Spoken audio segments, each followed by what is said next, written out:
Christian, it's great to see you. Roll Tide, Crimson Tide, 3-0. That's a good spot to be in so far this year.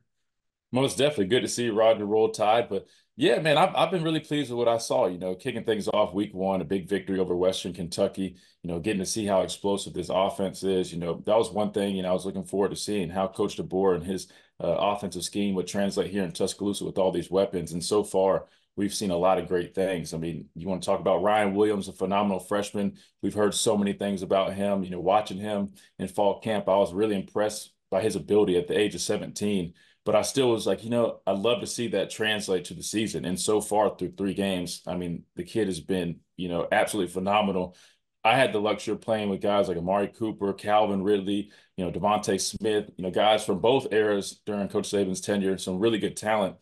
And he looks to be on pace to have that type of career. I know it's still early, but he's definitely setting the bar high for his ability in his career here in Tuscaloosa. But overall, just really pleased with what I've seen defensively. I'm a defensive guy. Being able to see this new scheme under Kane Wommack, they call it a swarm defense.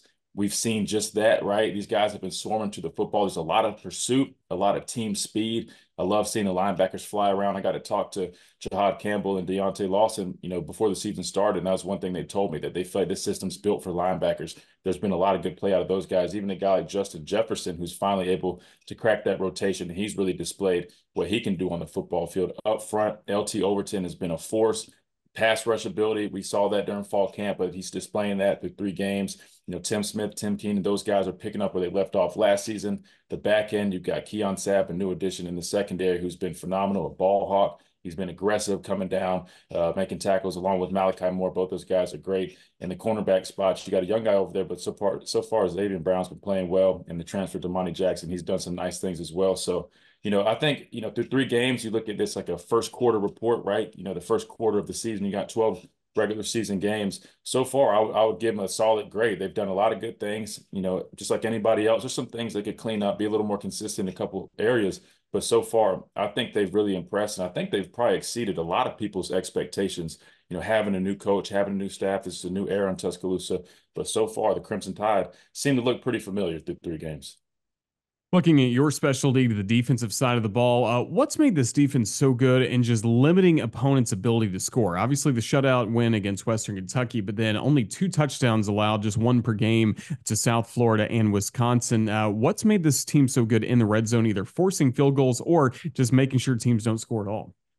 That's a really good point, Roger. I would say their red zone efficiency, their ability to come up with stops. We saw that in the USF game a couple times. Western Kentucky, they're putting some spots, having to defend that area, and they did a nice job either forcing field goals or forcing no points at all. Sometimes the teams elected to go for it, but I would say between that, the red zone defense and their ability to force turnovers, right? I mean, 4 turnovers last week against Wisconsin on the road, right? I mean, they just were going after the football. Deontay Lawson strips one out. Malachi Moore puts his pads and his helmet on the football, popping it out. LT Overton, Q Robinson, both coming up with big strip sacks. Those types of plays, they get the ball back to the offense and it keeps the ball away from the other offense, right? So I would say they've been doing a really nice job with that. And then we see why it's called a swarm D. It's fast, it's physical, they're flying around, they play with a lot of pursuit. And so those are things that need to continue throughout the course of the season, right? Because those will matter in these big games, right? When it comes down to these close matchups, who wins that turnover battle? So far, Alabama's done a nice job protecting the football and done a really nice job for forcing turnovers. So if they can continue that, they're going to set themselves up nicely in the future. And how about the play of the big guys up front? I've loved seeing the starts of the year that Tim's have had, both Tim Keenan and Tim Smith. And then maybe it's just because he's wearing number 22, but I love seeing LT Overton fly into the backfield, get some sacks and tackles for a loss. Yeah, Roger, they've been phenomenal, man. They've been very aggressive up front. We're seeing them penetrate, right? We're seeing them control the line of scrimmage. Both Tims have been outstanding so far, really dominating that line of scrimmage. LT Overton, you mentioned him. There was so much buzz around him during fall camp. His ability just to make plays. He just always flashed. Every time I was up there, he jumps out, right? And he's been doing that through 3 games, both against the run and the pass, right?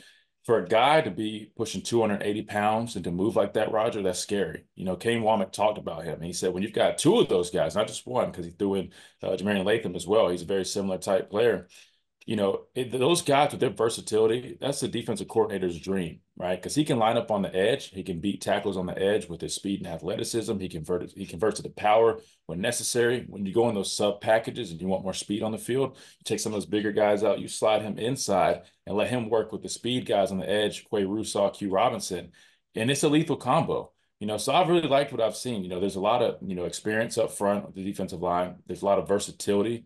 There's a lot of athleticism and balance with that group, man. And they have a lot of guys, right? They can roll. We see a lot of rotations. We even saw the young Deontay Pierre get in on the edge this past week, and he was effective. So when you have a group like that, we call it fresh legs, right? Because you want fresh legs getting after the quarterback and being in the football game. You can do that when you have depth like that. So I've been very pleased with that.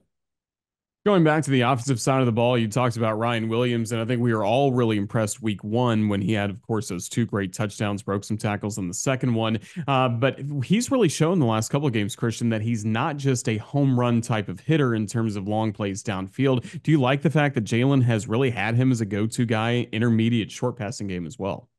Absolutely. That was one thing I was wondering about it when we did see those deep shots. I'm like, I want to see him kind of, run some other routes, get into some of those other route trees. And we've been starting to see that. And to me, that's just so impressive for a guy that's only 17 years old. I mean, I always joke about it. Like, I didn't even know if the guy had his driver's license yet. Like, can he even drive to practice or does he need rides? I guess he got the bus service, but I'm just kidding. But no, he's been phenomenal, right? And anytime your quarterback has a weapon like that, it makes their job so much easier. I mean, it reminds me of, when Blake Sims had Amari Cooper, he just had a go-to guy, right? He can always find him and know, hey, this guy has a chance to make a play. You need a receiver like that. And that was one of the questions going into this year, right? Who is going to be that guy to step up? It kind of reminded me of a situation a couple of years ago, in the receiver room, who was going to be that lead guy. And so far, a lot of people were saying, hey, it should be Ryan Williams, but me personally, with my experience, I know it's difficult to come from high school and to have that translate to college. So far, he's exceeded my expectations and he's stepped up. And another guy, Jeremy Bernard, both of those guys have been phenomenal for Jalen Milroe. And those connections are going to grow throughout the season. Kobe Prentice, Kendrick Law, those guys are doing a nice job. And I'll tell you one area about the receivers that is kind of going unnoticed is their blocking ability. Roger, if you go back and watch the tape, Kendrick Law and some of these other receivers, man, they were just mauling guys against Wisconsin in the run game. And that is so critical. It's something that doesn't get talked about enough about receivers. But when you have to block downfield, that's how those explosive runs, whether it's jam, Milroe keeping the ball, that's how those go from a 15-yard gain to a 30 plus or a touchdown run. And so those guys have been excelling in that area too. And that's one thing I wanted to give them credit for, that they've been blocking their tails off. And that definitely helps an offense out tremendously.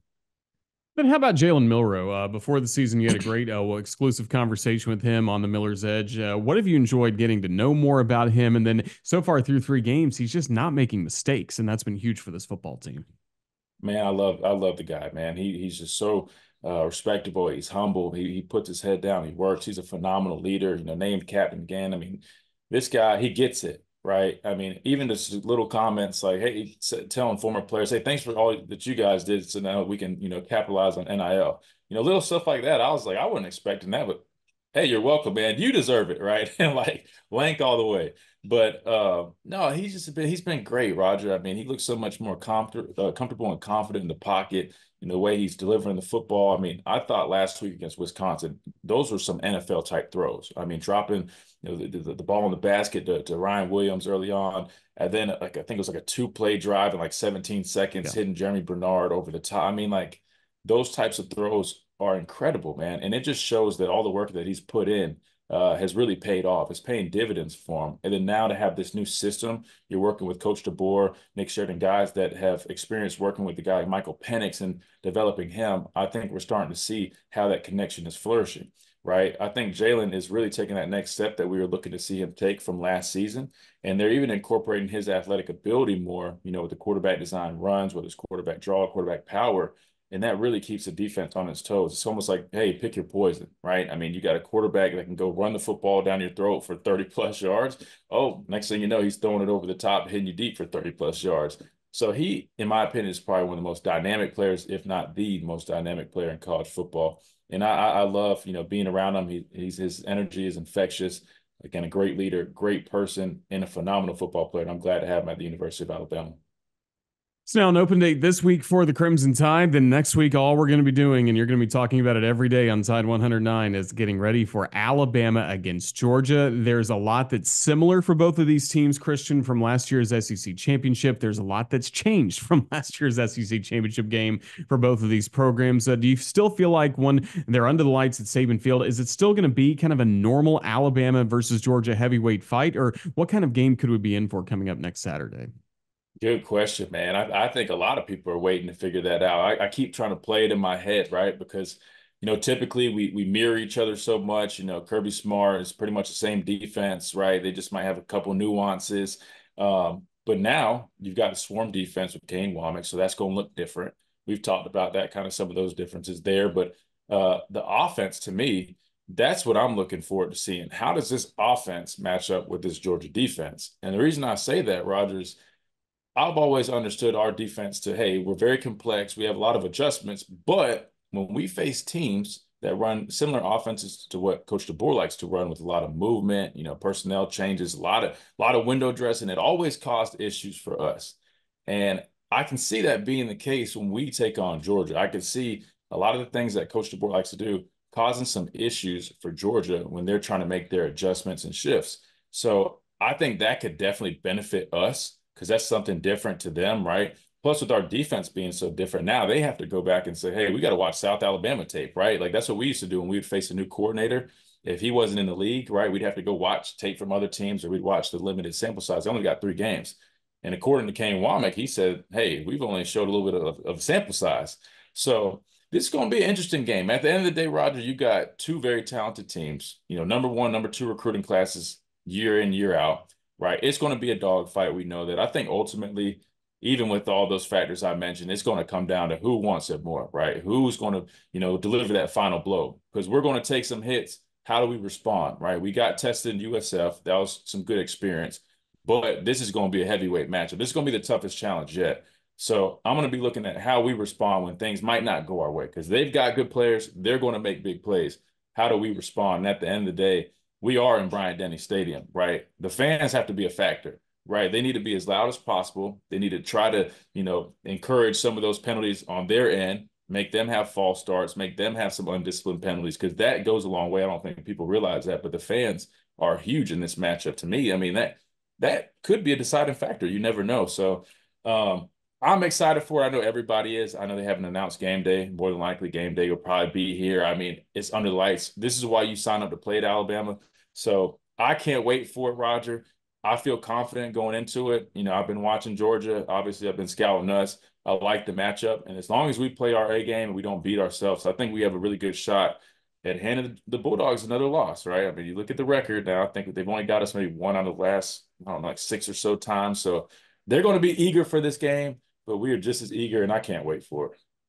Can't wait either. Well, Christian Miller will get ready for the ball game by listening to you and your dad on Tide 100.9 throughout the week. And then after the ball game's over, you and Gray Robertson do a great job with the Everwood Crimson Tide post-game party for us here on the network. So just thank you for your time with us this week on Crimson Drive, driven by NASCAR. Enjoy the weekend. We'll talk to you again down the road. Roll Tide, Christian.